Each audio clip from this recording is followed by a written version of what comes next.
আমি এবং আমার পুরো টিম, প্রলয়ের টিম, আমরা যাচ্ছি গোবরডাঙ্গা। যাকে নিয়ে প্রলয়, যাকে ঘিরে প্রলয়, সেই বরুণ বিশ্বাস, তার আজ মৃত্যুবার্ষিকী। গুলি করে মারা হয়েছিল গোবরডাঙ্গা স্টেশনে। স্কুল থেকে পড়িয়ে বাড়ি ফিরছিল বরুণ।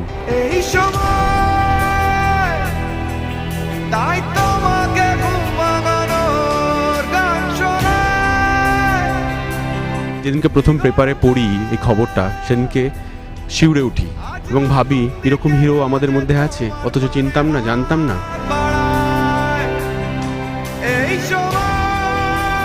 মনে হলো আমি তো সিনেমা বানাই মানুষের জন্য, আমি এই মানুষটাকে নিয়ে, এই হিরোটাকে নিয়ে একটা সিনেমা বানাতে পারি না? এই ঘরটা হচ্ছে আমার হিরোর ঘর, বরুণ বিশ্বাসের ঘর।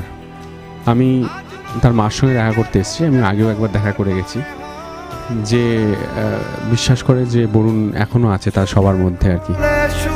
এক্ষুনি দেখাচ্ছিল যে ওই বিছানার মধ্যে শুতো, নিচে কিছু পাততো না এবং শুধু খাটের উপরে জাস্ট একটা কাঁথা দিয়ে ঘুমাতো আর কি। দেশের সব জায়গায় এরকম বরুণ হয়ে অন্যায়ের প্রতিবাদ করে দেশের জনসাধারণ মানুষ সুখে বাস করতে পারে, আমিও সেই কামনা করি তোমাদের সবার পর। তোমরা সেই আশীর্বাদ আমি তোমাদের সবাইকে করি যে ঈশ্বর তোমাদের মঙ্গল করুক।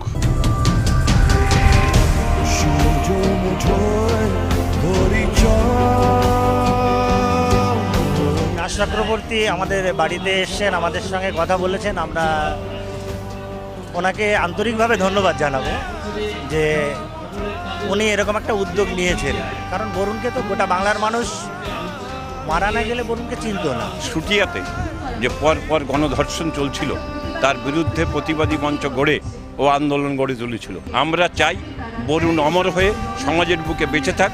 তার জন্য রাজ চক্রবর্তীকে অশেষ ধন্যবাদ যে তাকে নিয়ে তিনি চিন্তাভাবনা করেছেন। প্রোমোটা আমরা এই এদের স্মরণসভার এখানে আমরা প্রথম শুটিয়ার মানুষকে আমরা দেখাবো আর কি। আমি বরুণ বিশ্বাস বলছি, সকলে কান খুলে শুনুন।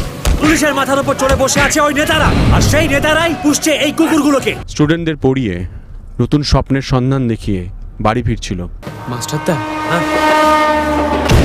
বাড়ি ফিরছিল আরও অন্য গ্রামের অন্যান্য সমস্যার সমাধান করবে বলে। আরও অনেক সমস্যা ওর জন্য অপেক্ষা করছিল, কিন্তু ফিরল না।